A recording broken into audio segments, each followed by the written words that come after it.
deixa essa paz interna invadir você por alguns instantes. Você já parou para pensar que, enquanto o mundo parece afundar em guerras, intolerância e dor, a verdadeira paz pode estar, não lá fora, mas dentro de você? Vivemos em tempos sombrios, os jornais estampam conflitos, religiões se enfrentam, valores se esfarelam. Você já se perguntou: até quando?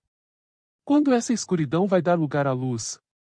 Mas é justamente agora que surge um caminho silencioso, um convite profundo, para que a mudança comece em mim. Porque mais do que esperar que tudo melhore lá fora, precisamos acender a luz interior que descobre que somos agentes transformadores desse mundo em convulsão. Neste vídeo, Jorge Lahar nos revela como a paz mundial começa na paz íntima, na reconciliação com nós mesmos, no despertar da empatia, no acolhimento interno e no exercício do amor.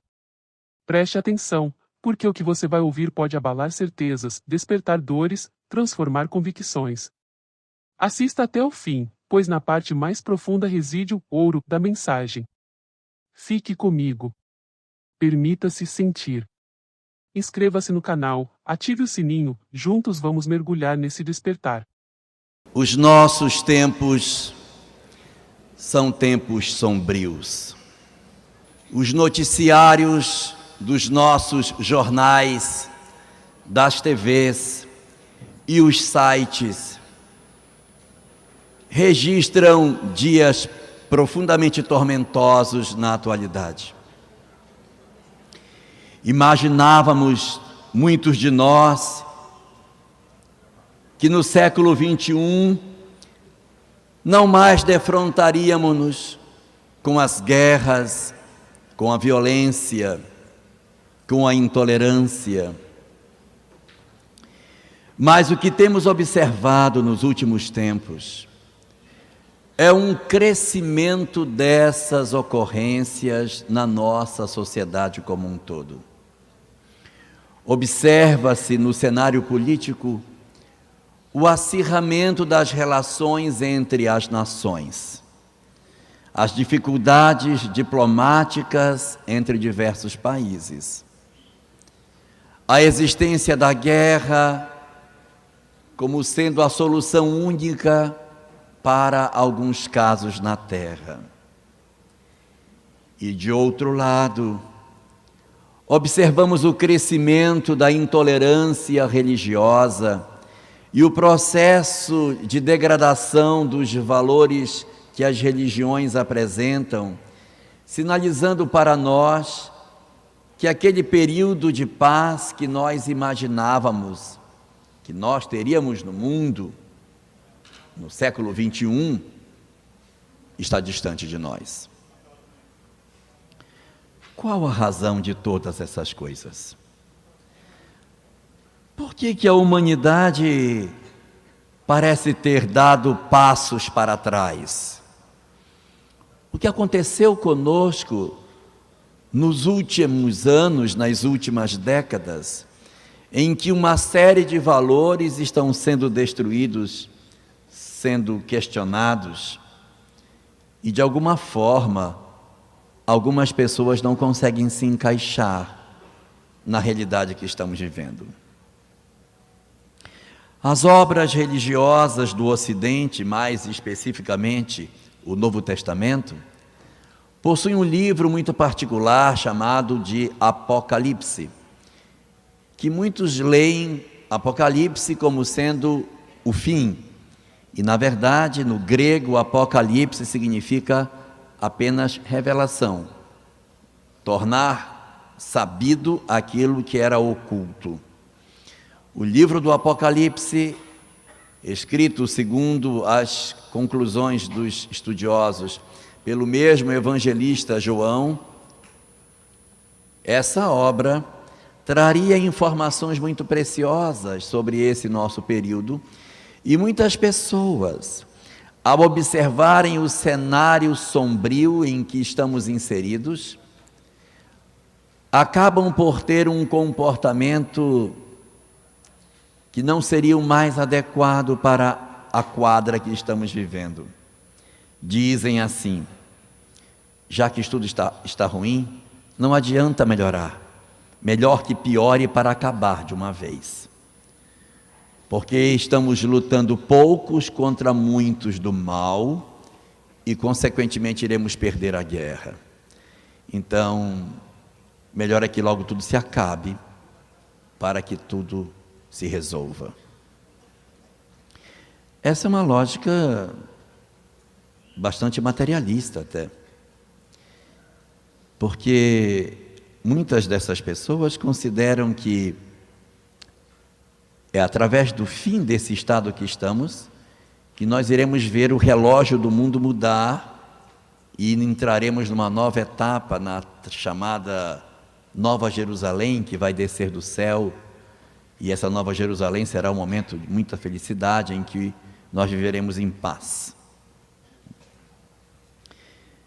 A doutrina espírita não pensa dessa maneira. A doutrina espírita não considera que essa seja a lógica na qual nós devemos trabalhar as nossas mentes. Entende o espiritismo que, diferentemente do que nós imaginamos, nós estamos caminhando para um processo de melhoria progressiva do planeta. E aí nós indagaríamos: como que nós podemos defender a ideia de que o planeta melhora se nós assistimos a olhos vistos a degradação progressiva da sociedade? Afirmam os estudiosos que mede-se um país, uma cultura, um povo, pela sua arte. Quer saber se os gregos eram um povo desenvolvido? Olha a arte deles. Quer saber se os egípcios eram um povo desenvolvido? Olha a arte deles. Quer saber se a nossa sociedade atual brasileira é desenvolvida?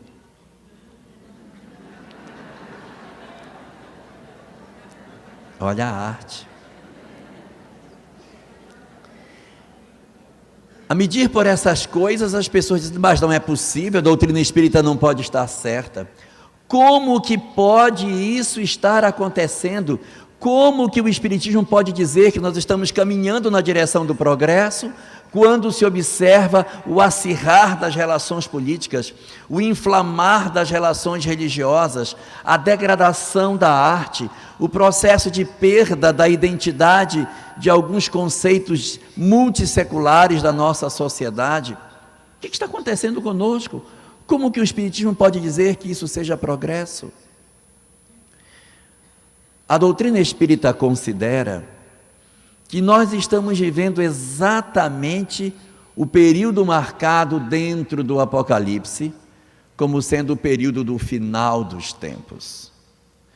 Só que tem um detalhe: para o espiritismo, o final dos tempos é, na verdade, o final de um tempo e o começo de outro. Nós não temos, no dizer da doutrina espírita, um final definitivo. Temos, ao contrário, a marca de um tempo para início de um novo tempo. E geralmente as pessoas, quando perguntam: e quando é que isso vai acontecer? Que dia que isso vai se dar? Muito bem, isso está no livro dos médiuns, no item 267, parágrafo 8º. Quando vocês chegarem em casa, vocês consultem, que vocês vão ver que lá está a data em que irá acontecer essa transformação no nosso planeta. Se quiserem, eu até antecipo para vocês. Lá diz assim: reconhece-se os espíritos pela facilidade com que fazem previsões. Os maus espíritos tudo preveem e apontam datas para tudo. Os bons espíritos nunca marcam data. Se alguma coisa lhes interessa à humanidade, eles dão indícios do que vai acontecer, sem, entretanto, apontar-lhes uma data específica. E conclui Kardec: toda previsão com data marcada é indício de mistificação. Então, seja de onde vier, seja a fonte que for, se alguém marcou data, desconfie, porque as coisas ocorrem no relógio de Deus, e não no relógio dos homens.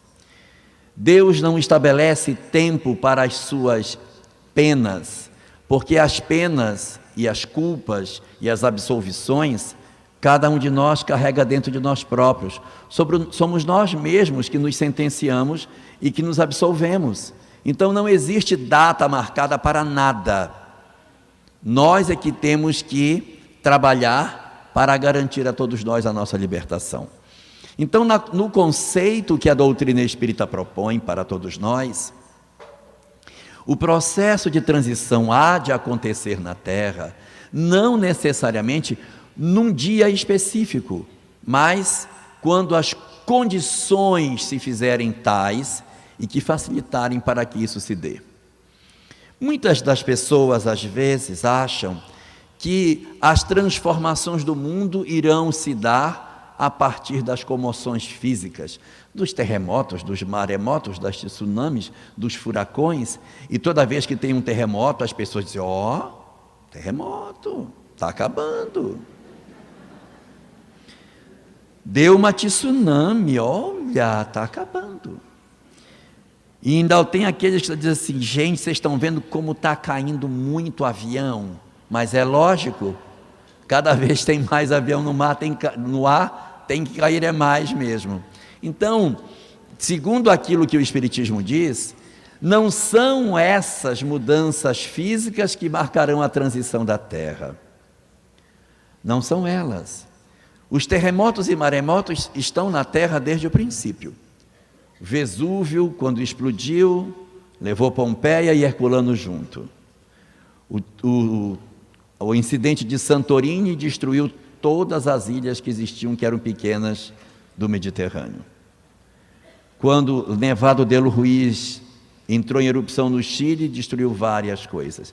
Então, erupções de vulcões são comuns, terremotos, maremotos, isso faz parte da condição natural. O problema é que o ser humano é muito pequenininho, então quando tem um maremoto, um terremoto, a gente acaba sendo vítima desse processo.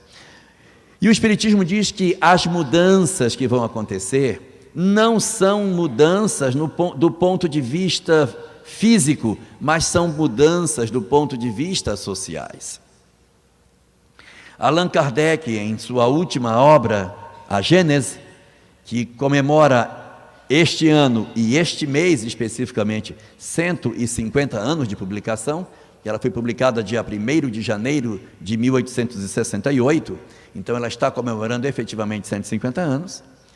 Essa obra trata no seu último capítulo as discussões sobre esses tempos finais, esses dias chegados e essa transição que a humanidade iria enfrentar.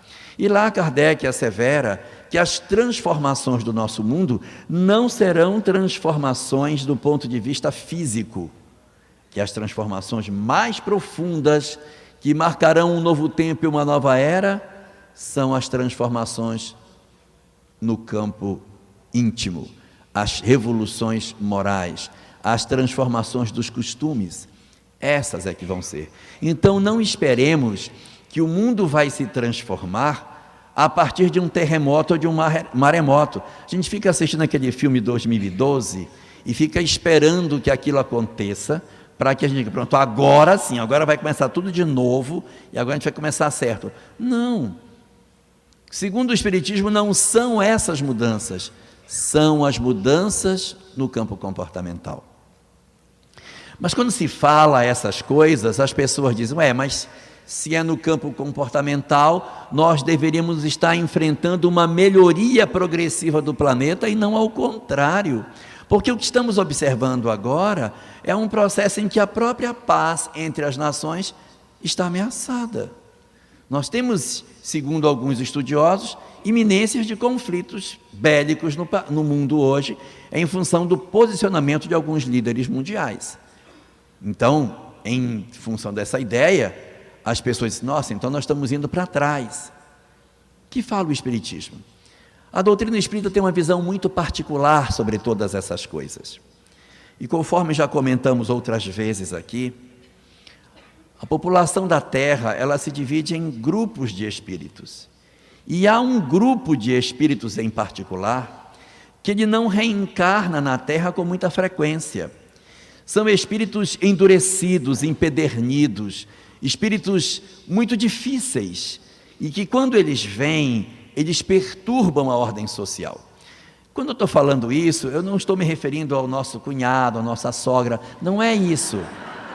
Não, porque às vezes a gente fala de espíritos empedernidos e você logo quer ligar a alguém que você conhece. Não são esses espíritos, são as almas que são chamadas de os maus não tocados pelo bem. O que são os maus não tocados pelo bem? São as almas que não se sensibilizam, que elas não se sentem chamadas a um processo de mudança. Não tem definição melhor, é isso mesmo, é o mal não tocado pelo bem mesmo, não tem coisa melhor para dizer. São pessoas que dizem, não, eu fiz mesmo, e faço de novo. Eu fiz e faço de novo. Esses são os maus não tocados pelo bem. Essas entidades, elas não vêm com muita frequência à Terra porque elas perturbam a ordem. São espíritos que são grandes lideranças, que perturbam as nações, que estabelecem processos de guerra, que envolvem massas. São espíritos que se comprometem, não é com uma ou duas pessoas, é com multidões, com milhares, com milhões de pessoas. Então esses espíritos, eles vêm a conta-gotas para a Terra para exatamente fazer o seu processo de aprendizado. Só que quando chega nessas épocas, que são épocas de transição, na qual o planeta precisa se transformar e precisa avançar, esses espíritos que estão guardados, se vierem à Terra num período de transição, vão aprontar uma confusão do tamanho do mundo. Se eles vierem, eles vão perturbar demais o mundo. Só que eles precisam vir. Eles precisam vir por duas razões: por eles e por nós. Por eles, porque esses espíritos precisam de uma chance para a mudança. Eles precisam de uma oportunidade para se tornarem pessoas melhores. Esses espíritos não podem ficar segregados no mundo espiritual, reencarnando a cada milênio, a cada 500 anos, a cada tantos séculos. Porque se eles não vierem agora e a Terra exercer nesses séculos, nessas décadas que estão vindo, o processo de transformação que ela tem para fazer, eles vão perder a possibilidade de estar aqui. Eles vão perder o vínculo com seus amores, com seus vínculos afetivos. Então eles precisam vir, porque eles precisam de uma chance. Eles são como nós, espíritos em processo de evolução, precisam de oportunidade, em que pese serem espíritos difíceis. Então, eles vêm por causa deles, e eles vêm por nossa causa, porque nós precisamos da presença deles. Dizia o Apocalipse, conversamos sobre isso de manhã, que no Apocalipse está escrito: por ser grande a maldade nos últimos tempos, o amor de muitos se esfriará. Porque essas entidades, elas virão à Terra para se resolver, só que como elas perturbam a ordem social, muitos de nós nos sentiremos envolvidos por aquilo que eles nos trazem de informação e passaremos a nos perfilar entre os que pensam como eles, sem que necessariamente nós sejamos maus, não tocados pelo bem. É a hora de nós sabermos se nós somos realmente bons ou não. É a hora de nós descobrirmos se realmente nós somos almas comprometidas com o bem ou não. Porque esses espíritos chegam à Terra e trazem ideologias, propostas, levantam bandeiras, que de repente aqueles que ainda estão indecisos entre o bem e o mal, se sentem atraídos por aquelas ideologias e se perfilam entre elas. E isso vai nos revelar quem realmente somos, o que verdadeiramente nós estamos para fazer. O que a Terra mais precisa nesse momento de transição é que nós nos comprometamos com o processo de mudança dela. Então esses espíritos precisam vir por eles e precisam vir por nós, porque se nós desistirmos deles, é sinal de que nós também não estamos prontos para a tarefa do amor. Eu vou ser mais claro no que eu estou dizendo. Um espírito desse reencarna e ele é muito empedernido, e ele é muito irreverente. E nós, muitas vezes, mesmo sendo espíritas, dizemos: gente, isso aí não tem jeito não, tem que matar mesmo. Tem que matar. Só noutra para ele ter conserto. Como se a reencarnação pura e simples mudasse as pessoas. O que muda é a experiência. Então eu frustro o processo de experimentação dele e jogo para frente. Vamos jogar isso para a próxima gestão. Na minha não, aí joga para a gestão do... Não tem como. A gente só está empurrando para frente o processo de melhoria da Terra. Nós não construiremos um país e um mundo de paz se nós cultivarmos dentro de nós a violência. Não tem como. A paz, ela depende da serenidade interna. Como que pessoas violentas podem construir uma nação de paz?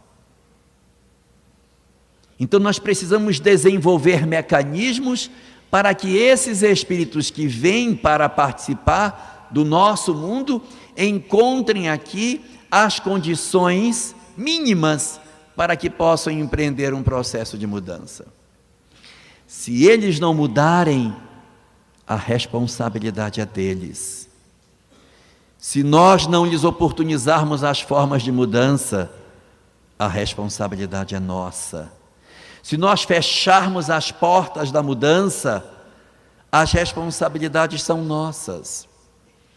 Existe muitas vezes dentro do movimento espírita um pensamento, não sei de onde foi que surgiu, mas tem muita gente que às vezes coloca isso e que é antidoutrinário, dizendo que esse pessoal aí que é pobre, pessoal aí é porque era rico, tudo rico, da corte de Luís XIV, andava com aquelas perucas louras, agora está aí, no Guamá, né? Na Marambaia.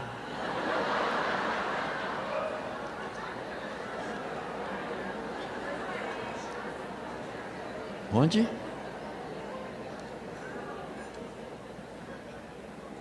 Mas a obra Reflexões Espíritas, no seu capítulo 33, tem uma mensagem assinada por Viana de Carvalho que apresenta outro raciocínio sobre isso. Viana de Carvalho diz o seguinte, que as almas singelas, as almas simples, elas vivem em comunidades mais isoladas, aprendendo o básico para a vida em sociedade. Quando elas estão em condições de irem para centros maiores, elas são chamadas para conviver nos grandes centros, a fim de que elas possam, ao contato com os espíritos mais experientes, ganhar conhecimento e, a partir de ganhar esse conhecimento, crescerem enquanto espíritos que são. E diz Viana de Carvalho, e o que é que nós fazemos com esses espíritos? Nós os escravizamos. Nós os segregamos para os bolsões de miséria, e aí jogamos para o lado de fora, diminuímos as suas oportunidades e queremos que a sociedade tenha paz. É muito complicado a gente querer fazer as coisas dessa forma. Então o que propõe Viana de Carvalho é que nós assumamos o nosso papel de sermos os espíritos que vamos, de certa maneira, inseri-los numa sociedade, garantindo dignidade a todos eles, e não promover um processo de exploração. Mas como é que eu vou construir uma sociedade de paz e de harmonia se eu, dentro de mim, tenho as percepções de que efetivamente eu não sou semelhante aos outros? Enquanto eu achar que eu não sou semelhante aos outros que conosco convivem, nós estamos perdidos. Jesus possui uma parábola muito interessante, até estudada pela Casa Espírita, que é a parábola dos trabalhadores da última hora, que todo mundo se aferra a pegar só os da última hora, mas ela tem trabalhadores da primeira hora, da terceira hora, da sexta hora, da nona hora, da 11ª hora, que é o da última hora. Essa história, ela nos ajuda muito a entender esse contexto, porque nessa parábola, o dono da vinha vai de madrugadinha para contratar trabalhadores, e ele pega logo de manhã os mais capazes, os mais sarados, ele pega logo de manhã cedo, e são os únicos que acertam salário. Quando ele volta às 9, ele já encontra um pessoal não tão fortinho, que ele já levou os melhores, ele leva. Quando ele volta ao meio-dia, ele encontra já os fraquinhos. Porque vocês estão aqui, não encontramos trabalho, eu vou levar vocês, e leva para a vinha. 3 da tarde ele volta, encontra os magrinhos, não tinha mais ninguém, ele leva os magrinhos. Quando chega às 5 horas da tarde, quem sobrou, papai? Só os doentes. Nem magros mais eles eram, mas eles eram tão doentes que não podiam nem ir embora para casa, porque eles dependiam da diária para sobreviver. Então eles estavam sentados na praça. Quando o dono da vinha chega, por que ninguém nos contratou? Por que vocês estão aqui? Porque ninguém nos contratou. Eles vão para a vinha. Quando é na hora de pagar, que ele vai pagar, ele havia acertado com o primeiro que foi de manhã, uma diária, que era 1 denário. Mas ele vai pagar 1 denário para todos, e começa a pagar pelo que chegou na última hora. Quando ele dá 1 denário para o primeiro, os da primeira para o último, os da primeira hora ficam com o olho arregalado, já acham que vão receber 12 denários, porque eles trabalharam 12 horas, e o senhor da vinha dá 1 denário para cada um. Nossa, eles ficam loucos. Então os trabalhadores da primeira hora não são, na verdade, as almas mais santas do paraíso, são os mais invejosos, os mais ambiciosos, os mais interesseiros. E essas almas fazem questão de acertar salário, e ficam indignados porque os outros receberam o mesmo tanto que eles. Eles não querem se comparar com os da última hora.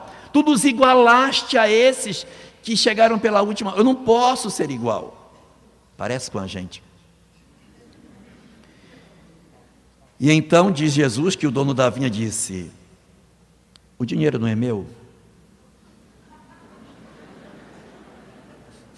Não posso fazer o que eu quero com o meu dinheiro? Ou o teu olho é mau porque eu sou bom? Vocês estão no Evangelho. O dia que a gente descobrir que todo mundo vale 1 denário para Deus, a nossa mente muda. A gente olha, isso, aquele ali deve valer pelo menos uns 50, não vale, é 1 denário, todo mundo vale 1 denário, Rainha Elizabeth II, 1 denário, 1 denário, todo mundo vale 1 denário, nós todos valemos 1 denário, ninguém está abaixo, ninguém está acima, mas nós temos o hábito de querer separar. Nós não construiremos uma sociedade de paz enquanto nós tivermos a crença de que alguns valem mais do que os outros. Todos temos o mesmo valor diante de Deus, e quando a gente quer se elevar, Deus mostra a sua face de justiça, porque Ele é justo e bom, e diz: você vale 1 denário. Quando a gente se abaixa demais e acha que não vai, não, Ele mostra a sua face de misericórdia: você vale 1 denário, minha filha, e paga 1 denário para levantar a autoestima, para que todo mundo se perceba como o mesmo valor. Nossa sociedade só vai se transformar quando nós descobrirmos que todos nós possuímos a mesma cota de valor aos olhos do nosso Criador. A dificuldade está exatamente aí, porque nós muitas vezes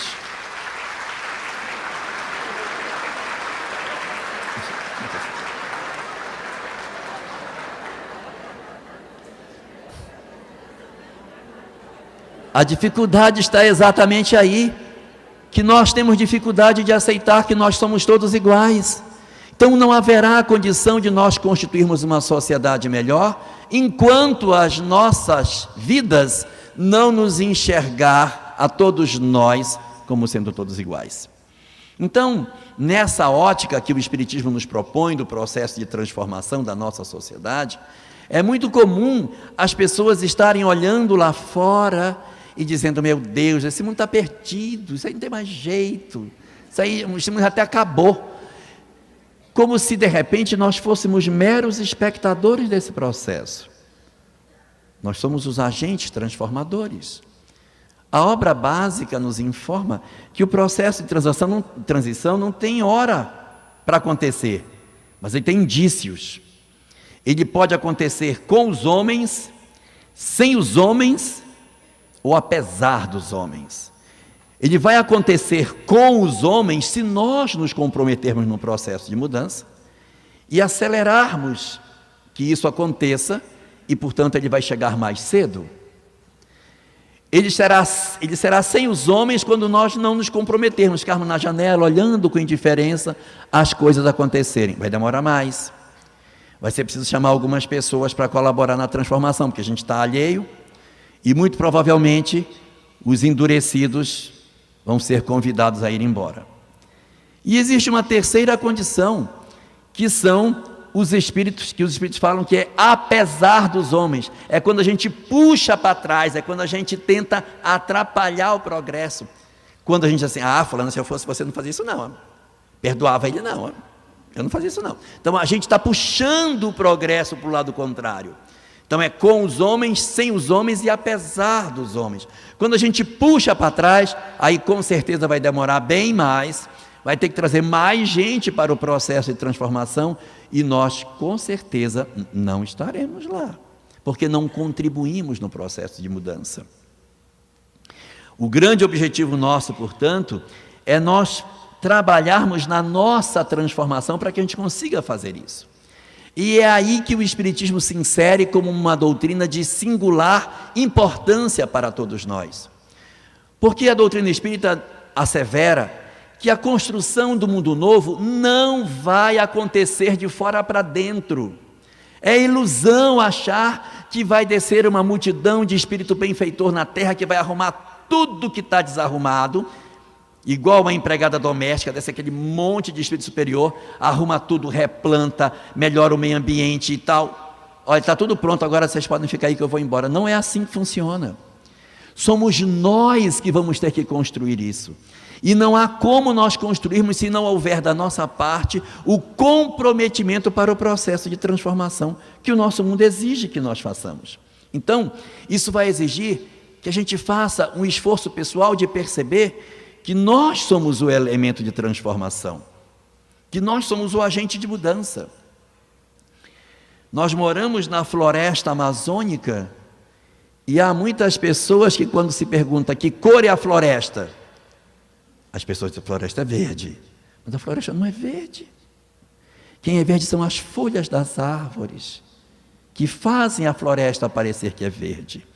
Então é cada folhinha dando a sua contribuição. Quando você olha, é verde, não é verde não. Verde são as folhas. Nós só vamos ter uma floresta verde se todas as folhinhas se tornarem verdes. É preciso que a gente perceba o nosso papel no processo de transformação. Nós ficamos às vezes olhando o noticiário e dizendo, é um absurdo isso, não pode um negócio desse. E aí desenvolvendo reações de ódio, de mágoa, de rancor, de desamor, que não nos ajudam, nem resolve o problema do mundo e nem nos ajuda particularmente. Por quê? Porque, na verdade, o processo da paz do mundo, ele começa em nós. Não tem como você querer uma paz mundial se eu não estou fazendo o meu processo de buscar a paz íntima. E a nossa paz íntima, ela não vai ser conseguida pela nossa alienação. A paz que se diz que vai salvar o mundo, não é a paz do mundo, não é a paz da ociosidade, é a paz que Jesus dizia, eu vos deixo a minha paz. Que paz é essa? É a paz de consciência, de deitar no travesseiro e dizer, eu contribuí, eu fiz a minha parte, eu ajudei. Se por algum motivo nós dermos toda a contribuição possível e as coisas derem errado, isso não vai nos perturbar, porque o problema ele é interno, é dentro de cada um de nós. Nós temos que estar em paz conosco mesmo, de que nós realizamos aquilo que nós tínhamos para fazer, e portanto, a paz em mim, acerena a minha alma, mesmo que as coisas fora não estejam corretas. Eu vou ser mais claro no que eu quero dizer. Você tenta tirar um filho das drogas, você tenta lutar para tirá-lo das drogas, mas você não consegue tirá-lo. Você tem duas opções: você o abandona, ou você luta por ele até o final. Mesmo que ele não saia da droga. Ele foi até o final e ele não saiu. Aí você, puxa, perdi meu tempo. Não, não perdeu. Porque o importante é a paz em mim, é a minha consciência tranquila daquilo que eu deveria ter feito. Porque quando eu vou até o final, eu levo em mim a serenidade de ter cumprido com o meu papel. Mas se eu desisto do outro, eu levo em mim a sensação de que eu não fiz tudo o que eu poderia fazer. É muito importante, nesse sentido, que a gente perceba como que a gente pode fazer para construir essa paz dentro de cada um de nós. A paz, ela não vai ser obtida porque nós vamos obter sucesso em todas as frentes que a gente enveredar. Não. Nós poderemos ter fracassos em algumas frentes, insucessos, lágrimas. O importante é que a gente não desista. Porque quando nós desistimos, nós mandamos uma mensagem para nós de que nós fracassamos, e isso não é bom. Fala-nos a doutrina espírita que nós temos uma programação espiritual para cumprir. Isso está em diversas obras espíritas. Nós renascemos com uma programação espiritual. Casar com fulano, ter tantos filhos, fulano e fulano serão os filhos, eu vou ter tal profissão, morar em tal cidade, ter tal religião. Os traços fundamentais da nossa existência estão desenhados. É verdade. Nós renascemos para fazer isso. Só que há um detalhe. Toda a programação espiritual contém dentro dela o germen da mudança. Vou repetir. Toda a programação espiritual contém o germen da mudança. Ninguém veio à Terra para viver a vida que já viveu sem necessidade de mudança. Então toda a programação espiritual é espinhosa, porque ela nos impulsiona por caminhos que nós não queremos entrar, para experiências que eu não quero viver. Mas o Espiritismo diz que são exatamente essas experiências que vão garantir a minha paz. Se eu executar a programação que me está desenhada, eu alcançarei a minha paz. Eu estarei justificado diante de mim mesmo. Mas para isso, eu preciso cumprir a minha programação. Quando eu executo o programa que me está desenhado, eu automaticamente me faço capaz de perceber a graça da assistência espiritual que nos envolve e que nos acolhe. Então, é preciso que a gente esteja sintonizado com aquilo que nos está desenhado para fazer. O problema é que ninguém vem com bula, né? Ninguém vem com a programação ao lado, amarrado no dedinho do pé, quando nasce, olha, esse aqui vai ser médico, meu bem, olha. Então, ninguém vem com bula, a gente não sabe com quem vai casar, com quem vai ser nossos filhos, ninguém sabe nada. Vai se guiar pelo quê? A nossa bússola é a nossa intuição. A nossa bússola é a nossa intuição. E existe um instrumento que a gente precisa utilizar para cumprir esse planejamento, que é a nossa capacidade de procurarmos perceber se aquilo que nós fazemos é o bem, porque a programação espiritual é o bem, ninguém programa o mal. Então, se é o bem, toda a nossa programação espiritual está calçada no amor. Ou é o amor a Deus, ou é amor ao próximo, ou é amor a si mesmo. Se eu não estiver vivendo amor, desconfie que você está fora da sua programação. Não, minha programação, eu estava vendo, eu vou me vingar até o último dia da minha vida. Isso não pode estar na programação, gente. Não pode ser, você vai viver perturbado. Não faz sentido. E ainda existem aqueles outros que dizem assim, não, a minha programação espiritual é outra. A minha programação espiritual é eu ficar casada com fulano até o final da minha vida. E assim eu já estou 45 anos casada com ele. Eu odeio ele. Eu odeio. Mas eu estou até o final porque eu não quero ver ele nunca mais na minha vida. Eu tive todos os 15 filhos que Deus me deu. E eu sou uma mãe que trato todos eles com rigor. É com rigor. Um deles até já nem tem mais orelha, porque de tanto você massacrar ali, aí você fica pensando, cumpriu a programação espiritual? Será, meu Deus? É porque existem duas programações espirituais. A gente só comenta uma, mas são duas. Tem uma e tem outra por cima da nossa. Uma é a nossa. A nossa programação espiritual é um plano de mudança para que a gente encontre o caminho da paz. Mas existe uma outra programação por cima da nossa, que é a programação de Deus, que só tem uma palavra nela: ama. Ama. E a gente quer achar que a programação é a de baixo, a verdadeira programação é a de cima. Daí você diz assim: eu estou há 45, casada há 45 anos, mas ama, odeio. Então, está fora da programação. Está fora da programação. Nós só teremos paz se nós sintonizarmos com a questão do amor. Não tem jeito. Não tem conhecimento espírita que resolva o problema da nossa dureza de coração. Nós temos que vivenciar o amor. Não nos iludamos de achar que porque a gente tem conhecimento espírita a gente vai ficar ótimo no mundo espiritual. Não vai. Não vai. Questão 982 do Livro dos Espíritos aborda exatamente isso. A condição para que nós fiquemos bem do outro lado da vida não é o conhecimento espírita, é a prática do bem. E a prática do bem independe de religião. Então é viver o amor. Essa é a grande lição. Nós não estamos na doutrina espírita para cumprir uma programação espiritual tecnicamente. Chegar lá como tipo uma cartela de bingo, olha aí, marquei tudo.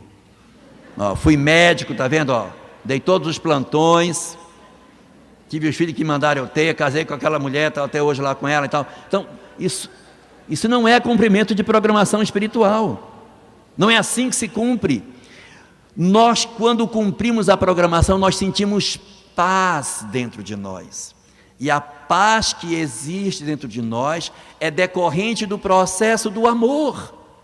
Eu preciso amar, não existe como nós sermos felizes sem amar. É ilusão, é ilusão. A doutrina espírita, ela nos é muito clara com relação a isso. Mas nós procuramos uma série de subterfúgios para fugir de tudo isso. Kardec deixou uma frase muito importante para nós, que era: fora da caridade não há salvação. E muitos dos espíritos se abraçaram com essa frase, como se o objetivo do espiritismo fosse fazer a caridade, de preferência bem longe de casa, que é para nem precisar voltar. É uma ilusão. O primeiro grupo que você tem para trabalhar é o seu grupo doméstico, é a sua equipe de dentro de casa. Ou é assim, ou então Deus errou. Ou Deus errou. Então, é essa descoberta do valor do outro na nossa vida que vai dar sentido às nossas existências. Às vezes as pessoas perguntam: mas eu não sei como é que eu vou amar a mim mesmo. Como que eu vou amar a mim mesmo? Eu não tenho como amar a mim mesmo. Ninguém vai conseguir amar a si mesmo se não descobrir que é importante, porque ninguém ama aquilo que não é importante. Eu preciso descobrir que eu sou importante para que eu ame a mim mesmo. E como que eu vou saber que eu sou importante? Quando eu descobrir o valor que essa existência tem para mim enquanto espírito que sou.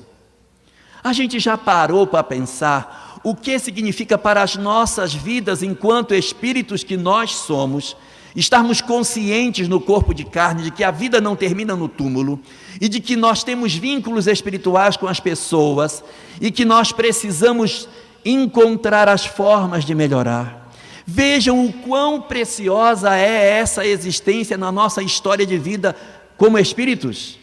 Nós iremos lembrar desta existência séculos afora, porque foi uma existência vivida num tempo de transição.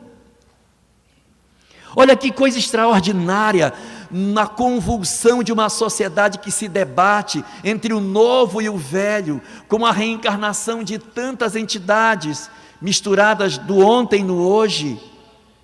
Eu recebi a gema preciosa do conhecimento imortal. o conhecimento da doutrina espírita, para que eu possa ler a minha realidade de maneira diferente. Para quem gosta de cinema, é como se tomasse aquela pílula da Matrix. Tomou aquilo, você enxerga o mundo de maneira diferente. Você percebe o que se esconde por trás das relações entre as criaturas. Que poder extraordinário reside nas nossas mãos. Herculano Pires dizia que se os espíritas bem soubessem o que é o espiritismo, ele seria o maior movimento de transformação social na Terra hoje. Mas nós nos acomodamos muito. Nós não exercemos o nosso papel de elementos transformadores da sociedade. E aí, nós vivemos uma vida, às vezes, atropelada, porque queremos fazer as coisas para fora, sem termos feito as coisas para dentro. É preciso que a gente descubra como fazer para se amar. Eu só amo o que é importante. Eu preciso descobrir que eu sou importante. E eu sou importante por duas razões. A primeira é para mim mesmo. O quanto essa existência é importante para mim na condição espiritual que eu estou. E a segunda é o quanto eu sou importante para os outros. O quanto eu tenho poder de influência para as pessoas que vivem à minha volta. Porque sou eu que cuido de alguém. Eu vou fazer tanta falta se eu não estiver lá. As pessoas vão sentir tanto a minha ausência. Eu sou importante. Eu sou importante. Quando eu descobrir que eu sou importante, eu terei muito mais condição de amar a mim mesmo e de dizer, eu preciso cuidar da minha história. Não é amar a si mesmo se colocando hidrogel, se esculpindo, não é isso.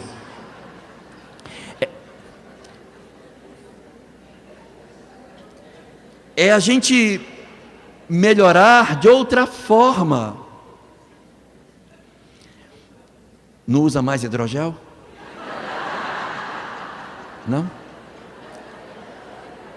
Então, não é nós nos amarmos porque, olha, eu não quero ser pessimista, mas os espíritos dizem que quando a gente investe muito no corpo físico, faz muita cirurgia plástica e se apaixona pelo corpo físico, diz Jesus que onde estiver o vosso tesouro estará o vosso coração. Desencarna, não quer largar o investimento. Então, a gente tem que cuidar do corpo, mas não muito, senão a gente acaba ficando preso. Mas é importante que a gente perceba essa grandeza e observe o momento que a gente está passando. Porque são vetores de dentro que se conjugam a vetores de fora. Dentro de nós essa loucura, do lado de fora uma sociedade totalmente convulsionada. Meu lar em desalinho e a sociedade enlouquecida. A sociedade está enlouquecida porque aqueles espíritos que há milênios ou há décadas, há séculos não reencarnavam, vieram tudo de uma vez, com os seus pensamentos da Idade Média, com a sua intolerância da Idade Média, com a sua intolerância política da Idade Média, com seu despotismo, com seus arroubos de violência. Então a sociedade está tomada por uma horda que desceu de uma vez só. E a gente fica, meu Deus, o que está acontecendo? Nós estamos andando para trás. Nós não estamos andando para trás. Nós estamos recebendo todos os companheiros que a gente não tratou deles lá atrás. Não tratou, agora está vindo tudo de uma vez. As torneiras do mundo espiritual se abrem quando chega na transição, para que essas entidades tenham uma última oportunidade para se remodelar. Então eu tenho uma sociedade convulsionada. Dentro dessa sociedade, a minha família, formada por laços do ontem e do hoje, toda perturbada porque a gente tem muito problema de desamor dentro da nossa família. E eu intimamente perturbado sozinho por conta dos conflitos que eu possuo. É muito complicado. Então, nós temos tudo isso, mas temos o remédio. Nós temos tudo isso, mas temos o remédio. A capacidade de saber que tudo isso tem um propósito magistral, que é oferecer a nós a nossa libertação espiritual. Nós podemos fazer a mudança. Se nós não conseguíssemos fazer a mudança, nós não teríamos vindo. Nós somos capazes. Existe em nós como se fosse um baú de amor dentro das nossas almas, que a gente não abre. A gente até poderia amar mais, mas não ama. Aí Tá, você é besta, eu não vou falar isso para ele, não vou falar. E assim, poderia, mas a gente não dá. E é exatamente porque eu não dou amor para o outro que eu sou mais infeliz. Hoje, boa parte dos conflitos psicológicos que a nossa humanidade está passando, síndrome disso, síndrome daquilo, problema de A, problema B, ocorre em boa parte pela falta de amor.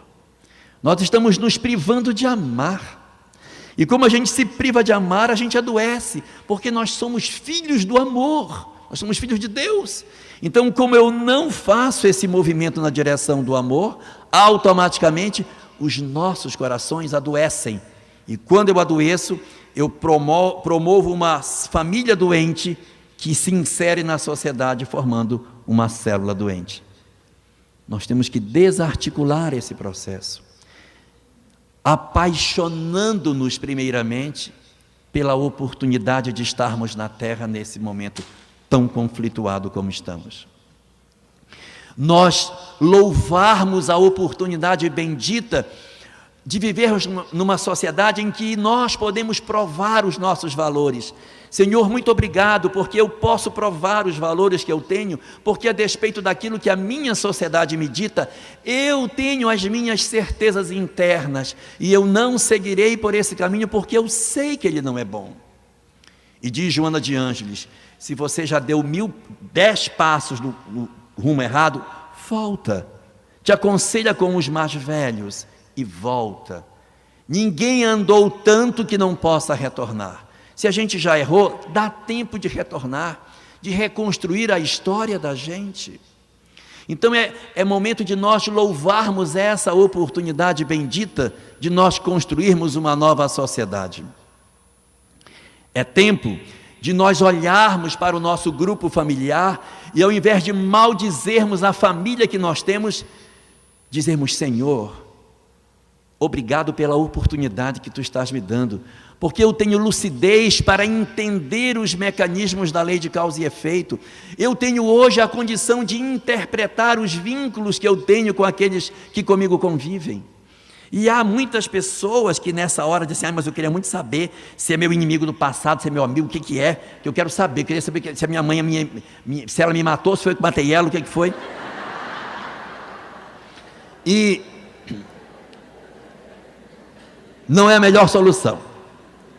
Se não, vejamos, se o espírito era um espírito amigo do ontem e renasceu dentro do meu lar, que sentimento eu tenho que dar para as pessoas que eu amo? Amor.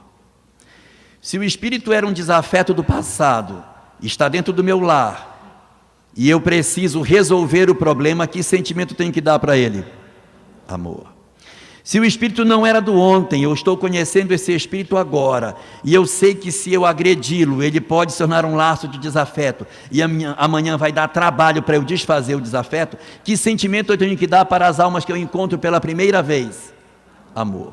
Então, se o remédio é o mesmo, independente da doença, não precisa saber a doença, toma o remédio. Então, é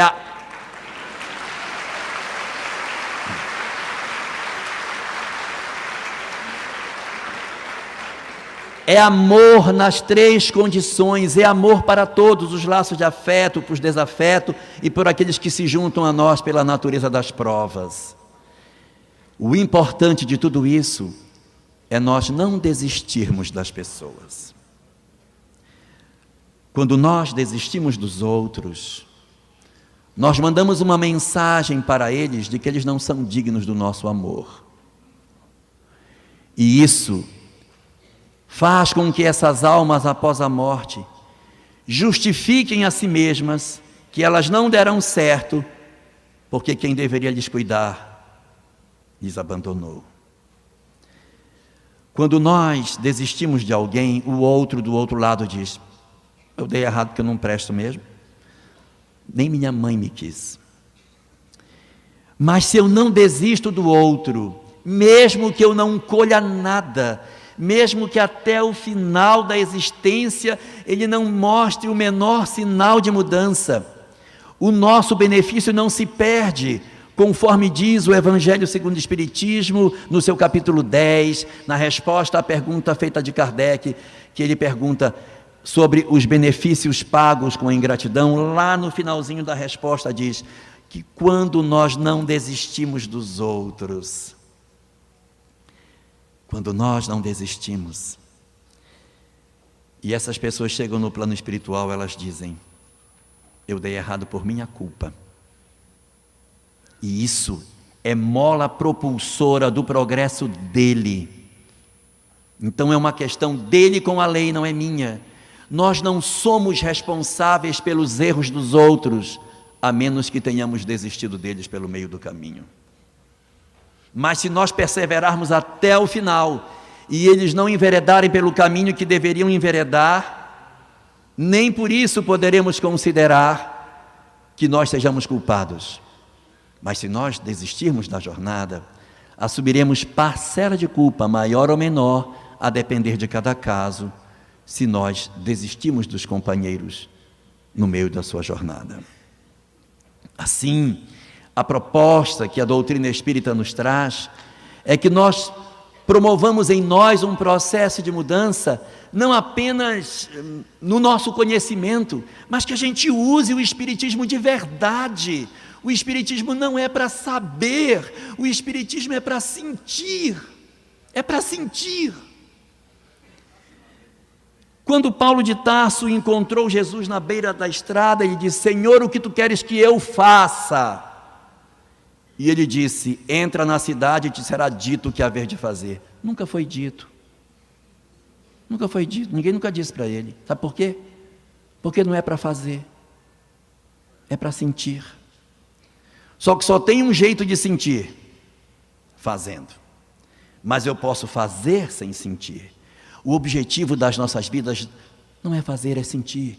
É aceitar as pessoas, é acolher as pessoas, é nós nos amarmos, é nós baixarmos as guardas, é nós transformarmos as nossas famílias no espaço de elevação das nossas almas. É nós nos efetivamente comprometermos uns com os outros, na certeza de que Deus nos juntou para que a gente se auxilie mutuamente. E que a gente não se perca nessa jornada, acreditando que de alguma forma, porque somos detentores do conhecimento espírita, temos uma condição privilegiada espiritual. Lê do engano. Ninguém vai perguntar isso para nós, vai perguntar o que foi que nós fizemos com o tempo que tivemos, o que foi que nós efetivamente realizamos em favor de nós e dos outros. Só para concluir essa minha fala, eu queria deixar uma história que está na obra Falando a Terra, de Chico Xavier.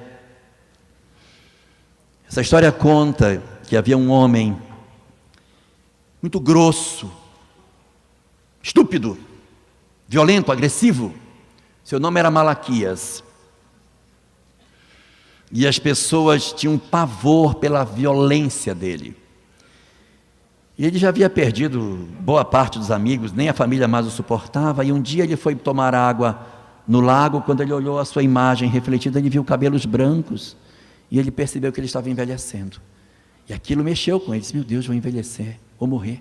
Desse jeito, agressivo, violento. Preciso mudar. E ele lembrou que afastado da cidade onde ele morava, vivia um guru. E ele vai à casa desse guru, bate na porta. Quando o guru abre, que vê que é ele, o guru já até se assusta. Oi, Malaquias, tudo bem? Aí ele disse: mestre, eu vim atrás do senhor. Eu estou envelhecendo e eu não quero morrer assim. Eu quero encontrar o caminho do céu, não quero continuar do jeito que eu sou. Me ajude, por favor, a encontrar o caminho do céu. O que é que eu faço, mestre? Eu preciso encontrar o caminho do céu. E o mestre disse a ele: calma, a gente tem tanta imperfeição. Não precisa você se desesperar. Escolha aquilo que as pessoas mais reclamam de você. Comece por aí. Não queira tratar tudo, você não vai dar conta. Você olha aquilo que as pessoas mais reclamam e foca nisso. É que eu sou agressivo. Então pronto, você já tem um norte. Diminua a agressividade, observe mais uma ou duas imperfeições e foca. E tente mudar. Eu vou tentar, mestre, eu vou tentar. O senhor acha que se eu fizer isso, eu encontro o caminho do céu? E o guru disse: claro, claro, Malaquias, se você fizer isso, você encontra o caminho do céu. Malaquias beijou a mão do mestre e desceu. E anos mais tarde, cabecinha já branquinha, Ele voltou, bateu na porta. O mestre, mais velhinho que ele, abriu a porta. Malaquias, mestre, preciso falar com o senhor. O que foi? Mestre, eu não estou mais aguentando. Isso que é? É que eu mudei, deixei de ser agressivo, mas as pessoas não acreditam. Dizem que eu estou mentindo, que eu sou um falso. E tem horas que me dá um ódio, vontade de pular em cima, sabe? Mas, não, Malaquias, não perca o caminho que você já fez. Persevera, mas mestre, o que eu faço?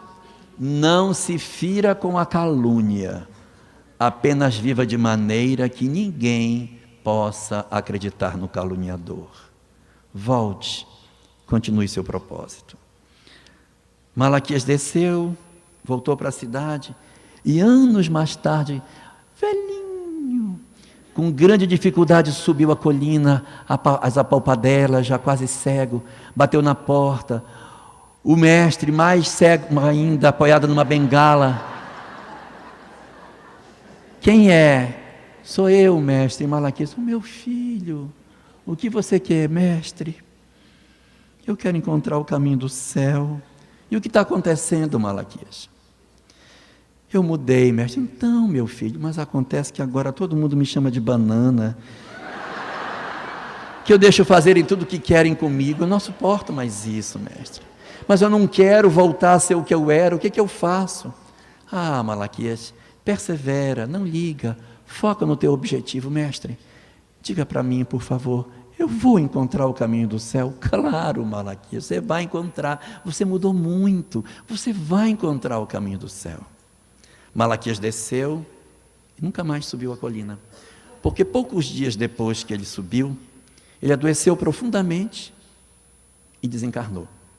E contam os espíritos que quando Malaquias foi desencarnando, os espíritos estavam ao seu lado e disseram: vem, Malaquias, você fez tanta mudança que você de agora já ingressa nas nossas hostes de socorro às almas que não conseguiram mudar, porque você tem autoridade para socorrer as almas que não mudaram, porque você mudou.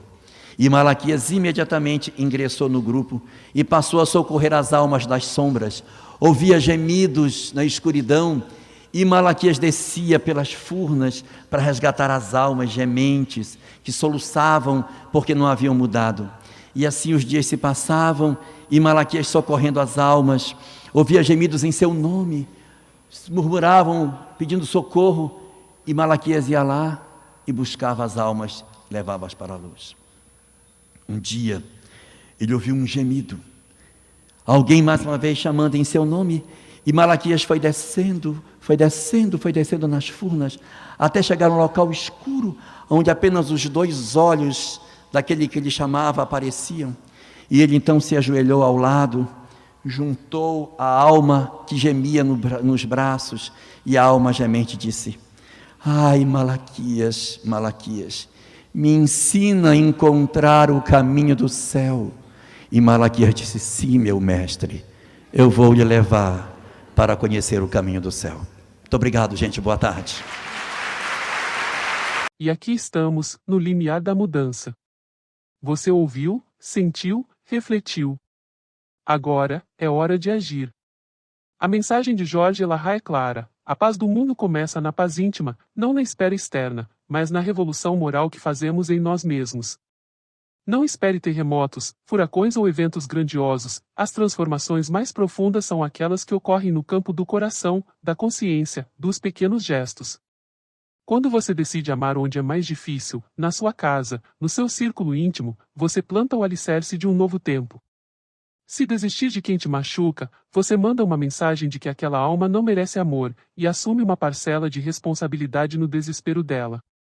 Mas se você persiste, ainda que silencioso, ainda que sem retorno aparente, você se levanta como luz no caos. Você pode ser o agente de paz que este planeta tanto espera. Compartilhe essa mensagem com quem precisa ouvi-la. Deixe nos comentários o que ficou no seu coração. Se inscreva, ative o sininho, siga essa jornada conosco. Que a paz que começa em você se espalhe e contagie o mundo. Que assim seja.